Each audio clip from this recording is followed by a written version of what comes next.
হেই, কেমন আছো সবাই? আজকে নতুন একটা গল্পে আবারও স্বাগত। 2025 সালের 1 মে মুক্তিপ্রাপ্ত ক্রাইম থ্রিলার রেইড 2 পরিচালনা করেছেন রাজকুমার গুপ্তা। প্রধান চরিত্রে আমরা এখানে দেখতে পাচ্ছি অজয় দেবগানকে, যাকে আমরা 2018 সালে রেইডে দেখেছিলাম একজন আয়কর কর্মকর্তা হিসেবে, যার নাম আমায় পাটনাকর। এবারের গল্পে মুখোমুখি ভয়ঙ্কর এক রাজনৈতিক শক্তি। একটা সাধারণ রেইড থেকে শুরু হলেও অভিযান ক্রমশই রূপ নেয় বিপজ্জনক এক যুদ্ধের দিকে। তথ্য, বিশ্বাসঘাতকতা এবং প্রভাবশালীদের বিরুদ্ধে এ যেন এক ন্যায়ের লড়াই। নিজের 75তম রেইডে আমায় পাটনাকর কি পারবে এক রাজনৈতিক শক্তির মোকাবিলা করতে? যদি জানতে হয় তবে দেখতে হবে রেইড 2। তো চলো কথা না বাড়িয়ে গল্পে ডুব দেওয়া যাক। গল্পের শুরু হয় রাজস্থান থেকে। রাজস্থানের রাজার মহলে চলবে আজকে রেইড। পাটনাকর পুরো টিম নিয়ে যেন রওনা হয়েছে। অন্যদিকে রাজা তার মহলে পুরো দস্তুর পার্টি মেজাজে আছে। ক্রমশই গাড়ি বহর নিয়ে রাজমহলের দিকে আগাচ্ছে আমায় পাটনাকর। অন্যদিকে আমরা দেখি যে দূর থেকে গাড়ি বহর দেখতে পেয়েছে রাজারই এক গুপ্তচর। খবরটি পাঠায় যে পুলিশের বহর আসছে মহলের দিকে। প্রথমবারের মতো গল্পে দেখানো হয় আমায় পাটনাকরকে, এবং আমরা দেখি সে তার ড্রাইভারকে বলছে যে গাড়িটি অন্য রুটে নিয়ে যাও, কারণ আমরা টিম থেকে আলাদা হয়ে যাব।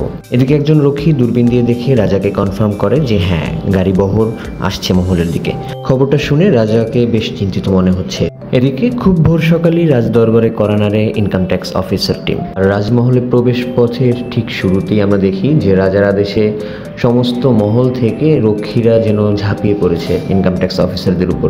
তাদের উপর রীতিমতো গুলিবর্ষণ এবং লাঠি ছোটা নিয়ে তাদেরকে তাড়িয়ে দেওয়ার পুরো দুস্তুর ব্যবস্থা করা হয়। আমরা দেখি যে তারা বাধ্য হয়ে পিছপা হলেও আকস্মিক এই রেডে রাজামশাই বেশ ঘাবড়ে যায়, এবং সে কি করবে বুঝতে না পেরে রাজ্যের পেছনের দরজা দিয়ে সে লোহার বাক্স ভর্তি নগদ অর্থ এবং স্বর্ণ বের করে দেয় তার অ্যাসিস্ট্যান্ট সহ নিরাপদ দূরত্বের উদ্দেশ্যে। আমরা দেখতে পাই গাড়িগুলো আসলে যে রুটে যাচ্ছে সেই রুটেই আগে থেকে অপেক্ষা করে আছে আমায় পাটনাকর। ফুল সোয়াগ নিয়ে গাড়ি থেকে নামে এবং রাজার অ্যাসিস্ট্যান্টকে জানায় যে রেইড যে সবসময় মহলে ঢুকেই দিতে হবে এর কোনো আবশ্যকতাই নেই, কেননা বাইরে থেকেও রেইড দেওয়া সম্ভব। আমরা আবারও তার একটি সাকসেসফুল অপারেশন দেখি এবং আমরা দেখতে পাই আটককৃত সমস্ত অর্থ সহ সে চলে এসেছে জয়পুরের ইনকাম ট্যাক্স অফিসে। রাজার অ্যাসিস্ট্যান্ট তাকে অফার করে যে কিছু নিয়ে ব্যাপারটাকে এখানেই সমাধান করে দেওয়ার জন্য হয়। এখানে আমায়কে 8 লক্ষ টাকার একটা প্রলোভনও দেখানো হয়, কিন্তু আমায় জানায় যে আসলে ছোটোখাটো ঘুষ খেয়ে কোনো লাভ তো আসলে নেই। ইমানদারের ডিউটি অনেক করা হয়ে গেছে, এখন যদি ঘুষ খায় তাহলে বড় অঙ্কই খেতে হবে। তাই সে ইশারা করে এবং তার যে অ্যাসিস্ট্যান্ট থাকে, আমরা এখানে আমার অ্যাসিস্ট্যান্ট হিসেবে দেখি মেহেন্ত নামের একটি ছেলেকে। মেহেন্ত রাজার অ্যাসিস্ট্যান্টের হাতে একটি কাগজের টুকরো দেয়, যে কাগজের টুকরোতে লেখা 2 কোটি টাকা। এরপর আমরা আমায়কে দেখি যে সে রাজার অ্যাসিস্ট্যান্টের হাত থেকে সেই কাগজের টুকরোটিকে নিয়ে ছিঁড়ে ফেলে এবং কথা না বেরিয়ে সেখান থেকে সে চলে যায়। অন্যদিকে আমরা জেলে দেখতে পাই রেইডের প্রথম অংশে গ্রেফতার হওয়া তাওজিকে। সে এখনও সাজা কাটছে তার। তাওজি এখনও অপেক্ষা করছে যে কবে পেরোলে এখান থেকে বের হবে সে। সিন শিফট হলে আমরা পাটনাকরের স্ত্রী মালিনীকে এখানে দেখতে পাই। আমায় পেছন থেকে আসে এবং তার স্ত্রীকে একটি শাড়ি দেয়, আর তার সাথে এই খবরটিও দেয় যে তার আবারও ট্রান্সফার হয়ে গেছে। খবরটা শুনে মালিনী একবারই অবাক হয়নি, কারণ এটা তো রেগুলারই হয়। আর সে তার ছোট্ট মেয়েকে ডাকে, মেয়েটির নাম মিনি। যথারীতি মিনিও বুঝতে পারে যে হ্যাঁ, তার বাবার আবারও ট্রান্সফার হয়ে গেছে। সে ভীষণ অভিমান নিয়ে এসে বলে যে বাবা, তোমার আবার ট্রান্সফার হয়ে গেছে, আমার তো এখানে নতুন কোনো বন্ধুও এখনো হয়নি। যদিও মালিনী পরবর্তীতে জিজ্ঞাসা করে যে হ্যাঁ, এবার কারণ কি আসলে ট্রান্সফার হওয়ার। আমায় তখন একটি পত্রিকা তার দিকে এগিয়ে দেয় এবং সেখানে হেডলাইনে লেখা ঘুষ নেওয়ার অভিযোগে মূলত তাকে ট্রান্সফার করা হচ্ছে, তার সাথে জরিমানাও আছে। মালিনী মুচকি হেসে বলে যে আমি এগুলো কিছুই বিশ্বাস করি না, কেননা তোমার ইমানদারির উপর আমার পূর্ণ আস্থা আছে। আমি জানি তুমি কখনোই ঘুষ নিতে পারো না। আমায় পুরো পরিবার নিয়ে পোস্টিংয়ের জন্য রওনা হয়। লোকেশন ভোজ। স্থানটি মূলত ভোপালে। শহরে প্রবেশ করতেই এখানে সবচেয়ে বেশি যে ব্যাপারটা লক্ষণীয়, এটা হচ্ছে রাজনৈতিক একটি মুখ। খোঁজ নিতেই জানা যায় যে ছবিতে থাকা লোকটির আসল নাম মনোহর, কিন্তু সকলে এখানে তাকে দাদা ভাই বলেই ডাকে। সিন শিফট হয় এবং আমরা দেখতে পাই দাদা ভাই তার মায়ের পায়ে দুধ ঢালছে এবং সাথে মন্ত্র জপ করছে। আসলে এটা তার প্রতিদিনের কাজ, কারণ দাদা ভাইয়ের কাছে গোটা পৃথিবী যেন তার মায়ের পাদতলে। দাদা ভাই মূলত ভোজের ক্যাবিনেট মিনিস্টার, যার একটি ফাউন্ডেশনও আছে। ফাউন্ডেশনটির নাম সুষমা জনকল্যাণ ফাউন্ডেশন। এটা মূলত তার মায়ের নামেই খোলা। এখান থেকে দেখতে পাই দাদা ভাই ফাউন্ডেশনে প্রবেশ করে। সে খালি পায়ে এসেছে ফাউন্ডেশনে। খালি পায়ে গাড়ি থেকে নেমে সে কিছু দূর সিঁড়ি থেকে উপরে ওঠে এবং আমরা দেখি যে সেখানে কাচের ভেতরে বন্দি এক জোড়ো জুতো।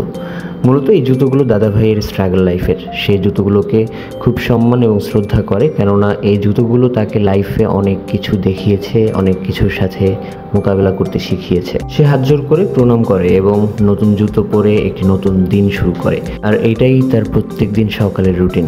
অন্যদিকে দেখি আমায়ের আজকে প্রথম দিন অফিসে। সে খুব ভোরবেলায় সবার আগে চলে এসেছে। সেখানে আমরা দেখি যে অফিস পিয়ন হাঁ করে তাকিয়ে তাকে দেখছে যে এই প্রথম কোনো অফিসার এত ভোরে অফিসে এসেছে। আমায় কোনো কারোর সাথে কথা না বাড়িয়ে সোজা নিজের কেবিনে চলে আসে। সেখানে নিজের ডেস্কে বসে সমস্ত পেপারসগুলোকে ভালোভাবে দেখতে শুরু করে।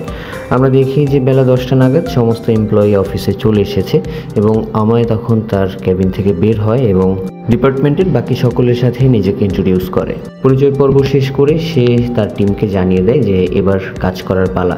আর এখন তাদের কাজ হচ্ছে বিগত 10 বছরের যত বিজনেসম্যানের ফাইল আছে সেগুলোকে যথাযথভাবে আমাদের টেবিলে এনে রাখা, কেননা সে নিজে প্রত্যেকটা ফাইলকে চেক করবে।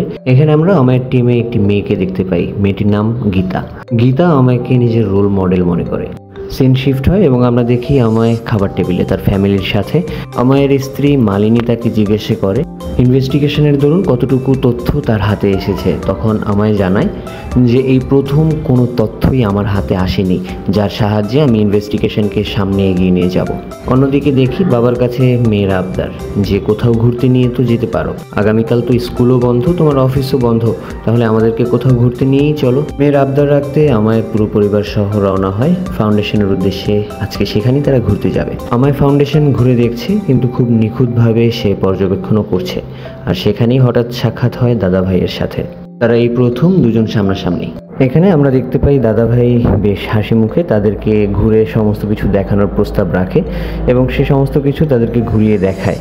পরদিন অময় চলে আসে একটি জুতার দোকানে এবং সে দোকানের কাছ থেকে জানতে চায় যে দাদাভাইয়ের ব্যাপারে সে কতটুকু জানে, কিংবা দাদাভাই নামক লোকটির উত্থান কিভাবে হয়েছে। তখন আমরা জানতে পারি যে দাদাভাইয়ের এক সময় একটি দোকান ছিল। সে দোকান করেই নিজের পরিবারের জীবিকা নির্বাহ করত, কিন্তু দাদাভাই ছিলেন বরাবরই পরোপকারী একজন মানুষ। সে নিজের সর্বস্বটাকেও বাজি রাখতে পারত সাধারণের ভালোর জন্য। পরবর্তীতে একটা সময় সাধারণ জনগণ তাদের প্রতিনিধি হিসেবেই দাদাভাইকে নির্বাচিত করে এবং আমরা দেখি দাদাভাই নিজের নমিনেশনে নাম লেখানোর জন্য চিফ মিনিস্টারের সাথেও দেখা করতে আসে, কিন্তু সেখানে চিফ মিনিস্টার সকলের সামনে তাকে বেশ নিচুতা দেখায় এবং তাকে নিজের জুতো মাথায় নিয়ে রুম থেকে বের হয়ে যাওয়ার জন্য বলে। আর এই ব্যাপারটা সাধারণ জনগণ একেবারেই মেনে নিতে পারে না, কেননা তারা দাদাভাইকে দেবতাতুল্য মনে করে। পরবর্তীতে আমরা দেখতে পাই জনগণ ভোরকে গিয়ে দাদাভাইকে দলীয় নয় বরং স্বতন্ত্র প্রার্থী হিসেবে নির্বাচনে দাঁড় করিয়ে দেয় এবং জনগণের বিপুল ভোটে দাদাভাই নির্বাচনে জয়যুক্ত হয়।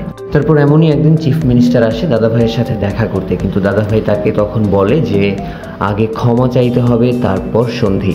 পরবর্তীতে আমরা দেখি চিফ মিনিস্টার তার কাছে ক্ষমাও চায় এবং দাদাভাই তাকে ক্ষমা করে দেয়। ধীরে ধীরে দাদাভাইয়ের পার্টি বড় হতে থাকে এবং এক পর্যায়ে জনগণের সাপোর্টে তাকে হোম মিনিস্টার করে দেওয়া হয়। হোম মিনিস্টার হওয়ার পর সে ফাউন্ডেশনের কাজটি শুরু করে এবং ফাউন্ডেশনের মাধ্যমে হাজার হাজার পরিবারের কর্মসংস্থানের ব্যবস্থা করে দেয়, বেকারত্ব দূর করার ক্ষেত্রে যা বিশাল ভূমিকা পালন করে।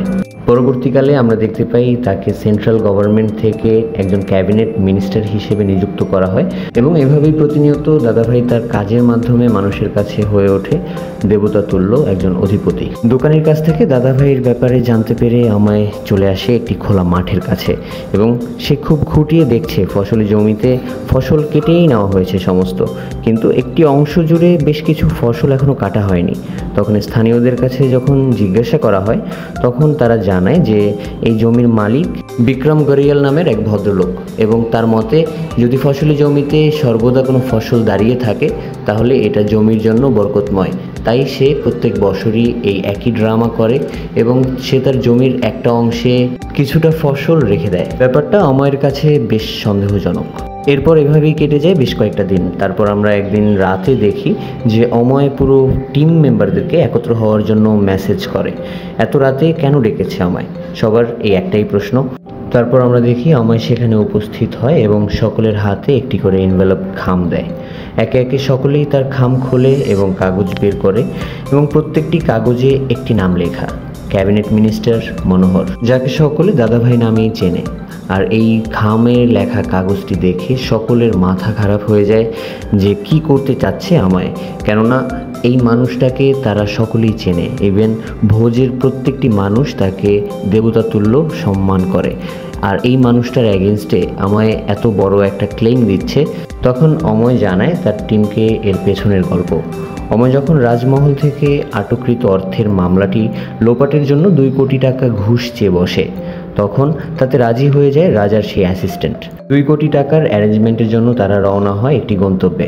আর এখানেই আমায় তার সহযোগী মেহেন্দকে তাদের পিছু করতে দেয় এবং মেহেন্দ পিছু করে তাদের কাছ থেকে একটি জায়গা সম্পর্কে জানে এবং আমায়কে জায়গাটির ব্যাপারে অবগত করে। পরবর্তীতে আমায় সহ পুরো টিম সেই স্থানে রেড দেয় এবং বেশ কিছু নগদ অর্থ সহ বেশ কিছু লোককে অ্যারেস্ট করা হয় এবং তাদের কাছ থেকে জিজ্ঞাসাবাদের পর বের হয়ে আসা চাঞ্চল্যকর তথ্য।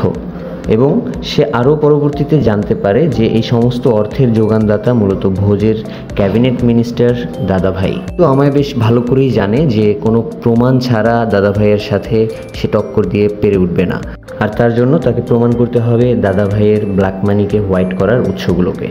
আমায় তার সিনিয়রের কাছে রিকোয়েস্ট করে যে তাকে ট্রান্সফার করার জন্য ভোজে, কিন্তু তার সিনিয়র তাকে বারণ করে দেয়। তখন আমায় তার সিনিয়রকে রাজপ্রাসাদে দেওয়া রেড থেকে উঠে আসা দাদাভাইয়ের সত্যতা সম্পর্কে জানায় এবং নিজের উপর ঘুষ খাওয়ার অভিযোগ নিয়ে পুরো প্ল্যান সহ সে অপারেশনটি কমপ্লিট করতে চায়। আমায় একটা টিপস দেয় যে এই ব্ল্যাক মানি দিয়ে দাদাভাইয়ের মূল উদ্দেশ্য রানিং চিফ মিনিস্টারের সরকারকে ক্ষমতাচ্যুত করা, আর যদি এই বিবেচনায় এটা সম্ভব হয়ে যায় তাহলে দাদাভাইকে আটকানোর কোনো রাস্তা আর খোলা থাকবে না। সমস্ত কিছু বিবেচনা করে 3 মাসের সময় বেঁধে দেওয়া হয় আমায়কে। এরপর আমরা আমায়কে দেখি নিজের উপর ঘুষের অভিযোগ নিয়ে ভোজে এসেছে। সে ভোজে আসার পর থেকেই নিখুঁতভাবে সমস্ত কিছু যাচাই করতে শুরু করে। পেপারস ওয়ার্ক থেকে শুরু করে সে সমস্ত জায়গাগুলো নিজে ফিজিক্যালি ভিজিটও করতে থাকে এবং পাশাপাশি সে মেহেন্দকে কাজে লাগিয়ে দেয় এবং জানতে পারে শেয়ার মার্কেটগুলোতে নতুন নতুন অনেক কোম্পানির স্টার্ট আপ হয়েছে এবং সেই সমস্ত কোম্পানিগুলো থেকেই সমস্ত ব্ল্যাক মানিকে হোয়াইট করা হচ্ছে। মেহেন্দ থেকে পাওয়া রিপোর্ট অনুযায়ী আমায় ইনভেস্টিগেশন শুরু করে ভোজের কিছু সাধারণ মানুষের উপর এবং আমায় সে নামগুলোকে খুঁজে বের করে এবং তাদের সাথে দেখা করে। আমরা এইভাবেই দেখতে পাই গ্রামের একটি লোক যার নাম ছোট্টরাম। শুরু হয় ছোটরামকে জিজ্ঞাসাবাদ এবং ছোটরামকে এক পর্যায়ে আমায় জিজ্ঞাসাও করে যে মুম্বাইতে তোমার একটি কোম্পানি আছে আর তুমি এখানে কি করছো। আমায়ের কথা শুনে তার একটুও বোধগম্য হচ্ছে না, কেননা সে প্রতি উত্তরে বলে যে বাবু আমার কাছে বিড়ি খাওয়ারই পয়সা নেই, সেখানে কোম্পানি কোথা থেকে আসবে। ছোটরামের সাথে কথা বলে আমায় বুঝতে পারে যে আসলে এই মানুষগুলোর ন্যূনতম ধারণাও নেই তাদের নাম ব্যবহার করে মুম্বাইতে চলছে ছোট ছোট কোম্পানি, আর যেখানে মূলত কালো টাকাকে সাদা করা হচ্ছে দাদাভাইয়ের। এমনই একদিন আমরা দেখি যে বাসায় আমায় তার চশমাটা খুঁজছে আর তার মেয়ে মিনি এসে বলছে যে বাবা সামনেই তো রেখেছো, তাও কেন পাচ্ছ না, নিজের দৃষ্টিভঙ্গিকে বদলাও, দেখবে তোমার সামনেই আছে। ছোট্ট মেয়ের কথাটা তার মাথায় গেঁথে যায়। বেশ রহস্যের ব্যাপার। আমায় চলে আসে সে ফাউন্ডেশনে। সামনে থেকে সে বিশাল হাতের মূর্তি দেখতে পায়। সে কখনো যাচাই করে দেখেনি, অথচ বহুবার দেখেছে এই স্ট্যাচু। শক্ত কিছুর সাহায্যে কিছুটা অংশ সেখান থেকে নিজের সাথে নিয়ে নেয়। কৌতূহলবশত ফাউন্ডেশনের ভেতরে সে উকি দেয় এবং দেখতে পায় যে সেখানকার টেবিল এবং শেলফগুলো ভর্তি হয়ে আছে বেশ কিছু মোটা মোটা ফাইলে। কাজ সম্পন্ন করে আমায় যত দ্রুত সম্ভব স্থান ত্যাগ করে এবং পরীক্ষা করে সে জানতে পারে যে ফাউন্ডেশনের সামনে থাকা স্ট্যাচুটা স্বর্ণের। তার সন্দেহ সত্যই ছিল। সে এবার আসে সেই আক্ষেতের কাছে। সেখানে একটু ভালোভাবে সে যখন খুঁজে দেখে তখন দেখতে পায় মাটির নিচে চাপা দেয়া আছে লোহার বেশ কিছু বাক্স। আমায় সেখান থেকে সমস্ত তথ্য জোগাড় করে এবং প্রমাণ সহকারে তার সিনিয়র কমিশনারকে ইনফর্ম করে ব্যাপারটা এবং তার কাছ থেকে একটি রেড ওয়ারেন্ট চায়। পুরো 30টা ওয়ারেন্টের অ্যাপিল করে এবং তার সিনিয়র থেকে 30টা অ্যাপিলেরই অ্যাপ্রুভাল নিয়ে নেয়। সিন শিফট হয় বর্তমানে। আমায় তার টিম নিয়ে পুরোপুরি তৈরি ভোজের সেই দেবতার ঘরে রেড দিতে। খুব ভোরবেলা পুরো টিম নিয়ে সে পৌঁছায় তার গন্তব্যে। যদিও গেটে তাদেরকে আটকে দেওয়া হয়, কিন্তু আমায় ঠিকই তার টিম সহকারে ভেতরে প্রবেশ করে। আমরা তখন দেখতে পাই দাদাভাই তার মায়ের পায়ে দুধ ঢালছিল। সে চুপচাপ কোনো কথা বলছে না, শুধু দুধ ঢালছে আর মন্ত্র জপ করছে। মায়ের পায়ে দুধ ঢালা শেষ হলে সে হাত মুছে এসে দাঁড়ায় আমায় পাটনাগরের চোখে চোখ রেখে। আমায় সহ তার টিমকে দেখে দাদাভাইয়ের মা জিজ্ঞাসা করে যে এরা কারা বা কেনই বা এসেছে। দাদাভাই তখন বেশ ঘটা করেই পরিচয় করিয়ে দেয় তার মায়ের সাথে আমায় পাটনাগারের, এবং আমায় পাটনাগারকে সে ভেতরে নিয়ে যায় এবং বাড়ির সকলের সাথে সে পরিচয় করিয়ে দেয়। দাদাভাইয়ের পরিবারের সমস্ত ব্যক্তিবর্গ সেখানে উপস্থিত। পরিচয় পর্ব শেষ হলে আমায় তল্লাশির জন্য প্রস্তুত হয় এবং দাদাভাইও বেশ আপোষেই ব্যাপারটাকে নিচ্ছে। সে কোনো প্রকার বাধা দিচ্ছে না, সে যেন উন্মুক্ত ঘরকে ছেড়ে দিচ্ছে তল্লাশির জন্য। শুরু হয় তল্লাশি একই সাথে 3টি আলাদা আলাদা জায়গায়। দাদাভাইয়ের বাড়িতে একটি টিম, দ্বিতীয় টিম ফাউন্ডেশনে এবং তৃতীয় টিম সেই মাঠে। কিন্তু আজব ব্যাপার, তারা তল্লাশি শেষে বাড়িতে কিচ্ছু পায় না, শুধুমাত্র মহিলাদের ব্যবহারকৃত কিছু গয়না পায় এবং সেভিংসকৃত কিছু অর্থ, যা অতি সামান্য। অন্যদিকে সে আক্ষেতকে দেখানো হয় যেখানে সমস্ত কিছু সাফ করে খোঁজা হচ্ছে, কিন্তু সেখানে বক্সের কোনো খোঁজ পাওয়া যায়নি। কিন্তু এটা কিভাবে সম্ভব? কেননা আমায় তো নিজের চোখেই সমস্ত কিছু দেখেছে। তাহলে সমস্ত কিছু এত তাড়াতাড়ি বদলে দেওয়াই বা হলো কীভাবে? উত্তরটা বেশ জটিল। হঠাৎই গীতা ছুটে আসে এবং জানায় যে তাদের দ্বিতীয় যে টিমটা ফাউন্ডেশনের ইনভেস্টিগেশনে গিয়েছিল, তাদেরকে জনতা বিক্ষোভের মাঝখানে ফাউন্ডেশনের ভেতরেই আটকে ফেলেছে। এই কথা শুনে আমায় নির্ধারণ করে যে না, এখনই তারা ফাউন্ডেশনের দিকে রওনা হবে, কেননা জনতার কোনো অ্যাটেম্প নেওয়ার আগে তাদেরকে সেখান থেকে বের করতে হবে। তখন দাদাভাই নিজে থেকেই বলে যে চলো, আমি তোমাদেরকে নিয়ে যাচ্ছি, না হয় বাইরে জনতা যে পরিমাণে দাঙ্গা দাঁড় করিয়ে দিচ্ছে তাতে তোমাদের বেঁচে থাকাটা মুশকিল হয়ে যাবে। তার চাইতে আমার সাথে চলো, তাহলে বেঁচে থাকবে অন্তত। দাদাভাই সহ তারা পুরো টিম নিয়ে আসে ফাউন্ডেশনে। এরপর আমরা দেখি দাদাভাইকে দেখে জনতা বেশ কিছুটা নীরবতাও পালন করছে।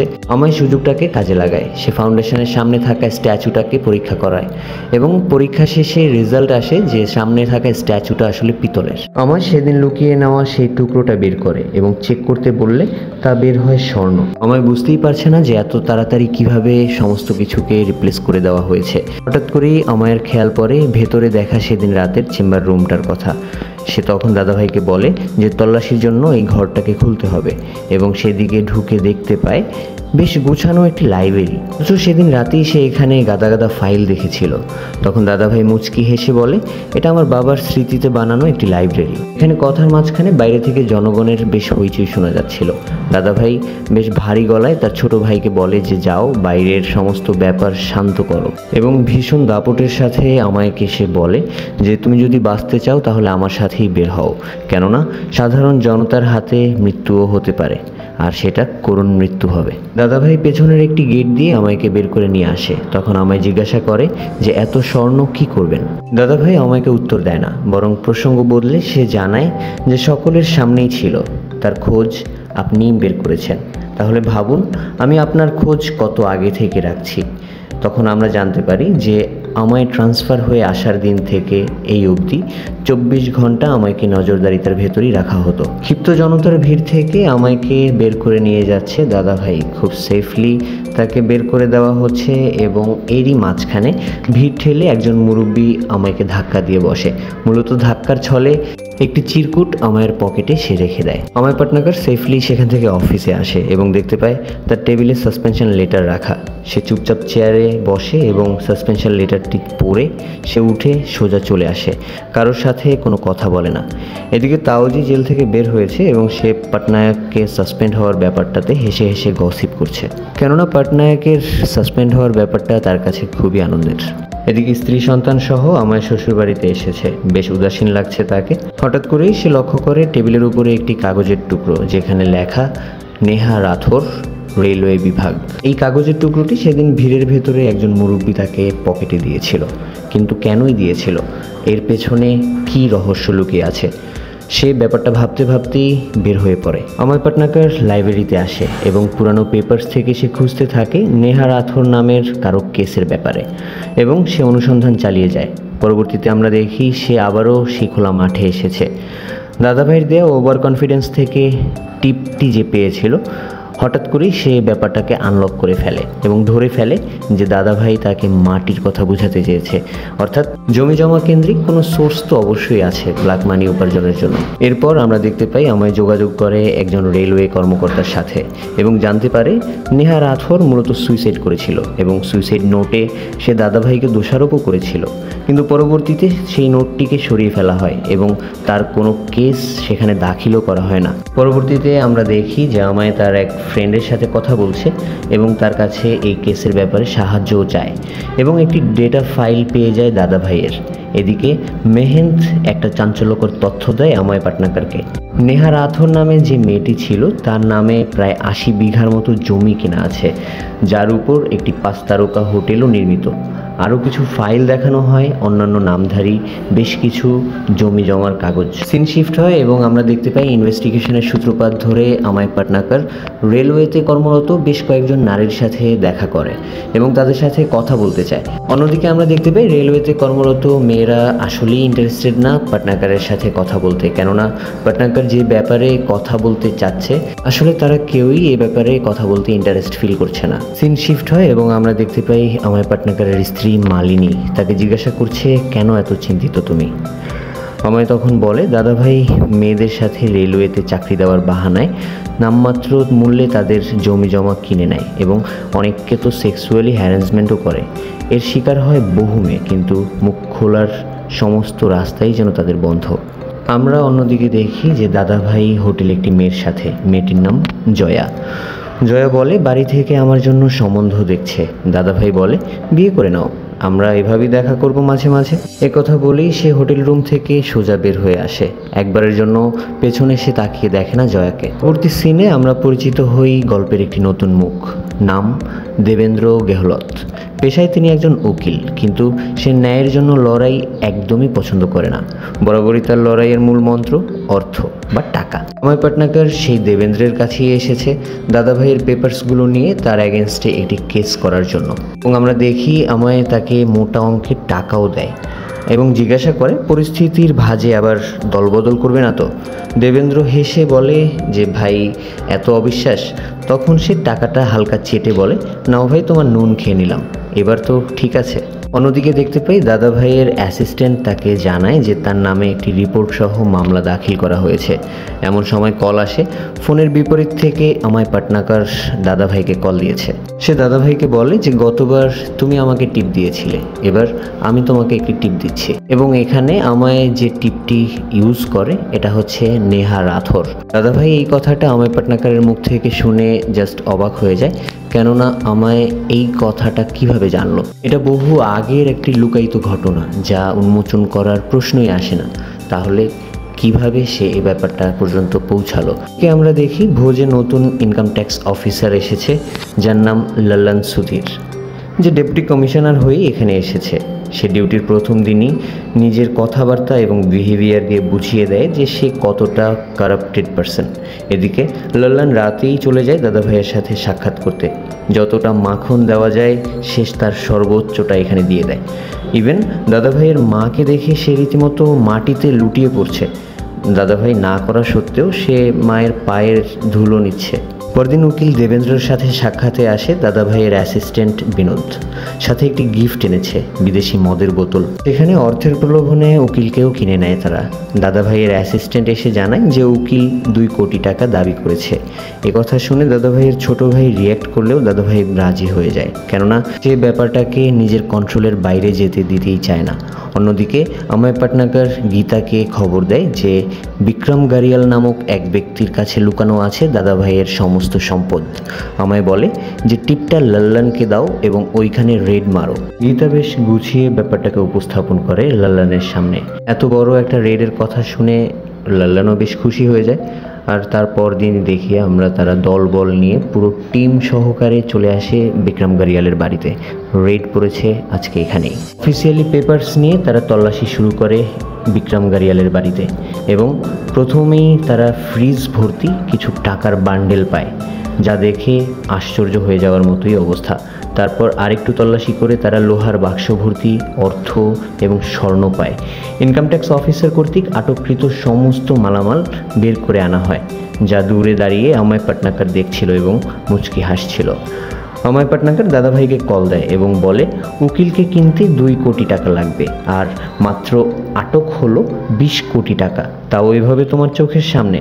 দাদাভাই রাগ ধরে রাখতে পারছিল না, সে ক্রোধে ফেটে পড়ছিল। দাদাভাই তখন জানতে চায় যে রেইড কে দিয়েছিল, এবং সে জানতে পারে লাল্লান মূলত এই রেইডের মেইন কাণ্ডারি। লাল্লানকে ডেকে পাঠানো হয়, সে রীতিমতো পা ধরে বসে আছে। দাদাভাইকে বিশ্বাস করায় যে সে সত্যিই জানতো না যে এগুলো দাদাভাইয়ের সম্পত্তি। দাদাভাই রাগী গলায় তাকে জানায় যে পুরো ভোজেও যদি কোথাও রেইড দিতে হয় তাহলে যেন অবশ্যই দাদাভাইয়ের কাছ থেকে আগে পারমিশন নেওয়া হয়। লাল্লানকে জিজ্ঞাসা করা হয় তার অর্থ কখন ফেরত দেওয়া হবে। লাল্লান তখন বলে সময় তো একটু লাগবেই বস, কেননা নিউজ হাইলাইট হয়ে গেছে। দাদাভাই চুপ হয়ে আছে, তার চোখে মুখে ভীষণ ক্রোধের ছাপ। দাদাভাই খুব চিন্তিত সব কিছু নিয়ে। এদিকে দেবেন্দ্র কল দেয় যে বেশি দিন চুপ থাকাও আমার পক্ষে সম্ভব না, তাকে তার অর্থ যেন বুঝিয়ে দেওয়া হয়, আদারওয়াইজ সে কিন্তু কোর্টে চলে যাবে। অর্থ সংগ্রহের জন্য দাদাভাই তার ছোট ভাইকে দিল্লিতে পাঠায়। দিল্লিতে এসে সেখানে দেখা হয় আইএস কমল চৌহান নামের এক ভদ্রলোকের সাথে। আমরা দেখি দাদাভাইয়ের ছোট ভাই তার বাসার ছাদে পানির ট্যাঙ্কি থেকে বের করছে বেশ কিছু অবৈধ কালো টাকা। তারা কিছু বুঝে ওঠার আগেই সেখানে রেড পড়ে যায়। আচমকা ব্যাপারটা এমনভাবে হয় যে তারা ধরতেই পারেনি। তারা দুজনেই ধরা পড়ে যায় পুলিশের হাতে, এবং সেখান থেকে উদ্ধারকৃত অর্থ সবটাই দাদাভাইয়ের। দাদাভাই নিউজটা পায় এবং বেশ চিন্তিত হয়, কেননা আমায় ইন্টারনালি ইনফরমেশনগুলো কোথা থেকে পাচ্ছে। সিন শিফট হয় এবং আমরা পরবর্তী দৃশ্যে জানতে পারি মূলত দাদাভাইয়ের যে অ্যাসিস্ট্যান্ট আছে, যার নাম বিনয়, কর্মজীবনে এবং ব্যক্তি জীবনে বেশ সৎ মানুষ। সে প্রতিনিয়ত অময় পাটনাকারকে ইন্টারনালি খবরগুলোকে বাইপাস করত। অন্যদিকে আমরা দেখতে পাই যে দেবেন্দ্র কল করেই যাচ্ছে তার টাকার জন্য। দাদাভাই তাকে ফার্ম হাউসে আসতে বলে। অন্যদিকে দেখি অময় পাটনাকারের স্ত্রী রেলওয়েতে থাকা সেই মেয়েগুলোর সাথে দেখা করে, এবং মালিনীর কথায় জয়াসহ 2-1 রাজিও হয়ে যায় কনফেশন দিতে। সিন শিফট হয় এবং আমরা দেখি যে দাদাভাই অময় পাটনাকারকে কল করেছে, এবং সে কল দিয়ে জানায় যে তার দলে থাকা সেই বিশ্বাসঘাতককে সে খুঁজে বের করেছে, আর কেউ নয়, সেই লোকটি তার অ্যাসিস্ট্যান্ট বিনয়। তাকে এখনও মেরে ফেলা হয়নি, কিন্তু তাকে তার কৃতকর্মের শাস্তি দেওয়া হচ্ছে বলে ফোনটি কেটে দেওয়া হয়। উকিল দেবেন্দ্র এসেছে ফার্ম হাউসে দেখা করতে দাদাভাইয়ের সাথে। দাদাভাই তাকে 2 কোটি নয় বরং 5 কোটি টাকা ঘুষ দেয় পুরো ব্যাপারটাকে সামলে নেওয়ার জন্য। সিন শিফট হয় এবং আমরা দেখি কোর্টে বেশ লড়াই চলছে। দেবেন্দ্র দাদাভাইয়ের সাপোর্টেই লড়াই করছে। কোর্টরুমে হঠাৎ করেই সে একটি টেপ রেকর্ডার অন করে। সেখানে দাদাভাই ঘুষের অর্থ প্রদানকালে কেস নিয়ে কথা বলছিল, যার সমস্ত কিছুই রেকর্ডিং করা। কাহিনী যেন চোখের পলকে বদলে যায়। দেবেন্দ্র কোর্টে পেশ করে ব্যাগ ভর্তি 5 কোটি টাকা। অময় পাটনাকার নিজেও সেই কোর্টরুমে বসেছিল এবং সেই সমস্ত কিছু নিজের চোখেই দেখছে। এরপর দেবেন্দ্র তুলে ধরে দাদাভাইয়ের সমস্ত কুকর্মের তালিকা এবং আপিল করেন যেন তদন্ত সম্পন্ন না হওয়া পর্যন্ত দাদাভাই নিজ শহর ভোজের বাইরে থাকে। কোর্টের রায় তাই আসে। এদিকে কোর্টরুম থেকে বাইরে এসে অময় পাটনাকার দাদাভাইকে বলে, এখন যা হবে তোমার চোখের সামনেই হবে বলে সে কোনো কথা না বাড়িয়েই চলে যায়। অন্যদিকে লাল্লান আসে দাদাভাইয়ের সাথে দেখা করার জন্য, এবং সে এসে জানায় যে উপর থেকে নির্দেশ, পুরো ভোজের রেড চলবে। আপনার সম্পদ কোথায় কোথায় সংরক্ষিত আছে আমাকে বলতে পারেন, অথবা সমস্ত কিছু লুকিয়ে ফেলার ব্যবস্থা করুন যেন রেড পড়লেও আপনার সম্পত্তি সেফ থাকে। অন্যদিকে অময় পাটনাকার বসা জুডিশিয়াল রুমে, এবং সে উপস্থিত সকলকে জানায় যদি এবার সে খালি হাতে ফেরে তবে এটাই তার ক্যারিয়ারের শেষ রেড হবে। অময় পাটনাকার সোজা নিজের অফিস ব্যাক করে, এবং আমরা সেখানে জানতে পারি যে লাল্লান শুরু থেকেই অময়ের সাপোর্টেই ছিল। পরিস্থিতি আয়ত্তে সেই নিয়ে এসেছে এবং গেম চেঞ্জার হিসেবে সে এখানে গুটি চেলেছে, যেখানে লাল্লান দাদাভাইকে নিজের সম্পদ স্থানান্তর করার ঝুঁকি নিতে উৎসাহিত করেছে এবং দাদাভাইয়ের বিশ্বাসকে ব্যবহার করেছে। এর মধ্যেই সোর্স থেকে তারা জানতে পারে যে লাল্লানের কথা অনুযায়ী দাদাভাই তার সমস্ত সম্পত্তিকে স্থানান্তর করেছে।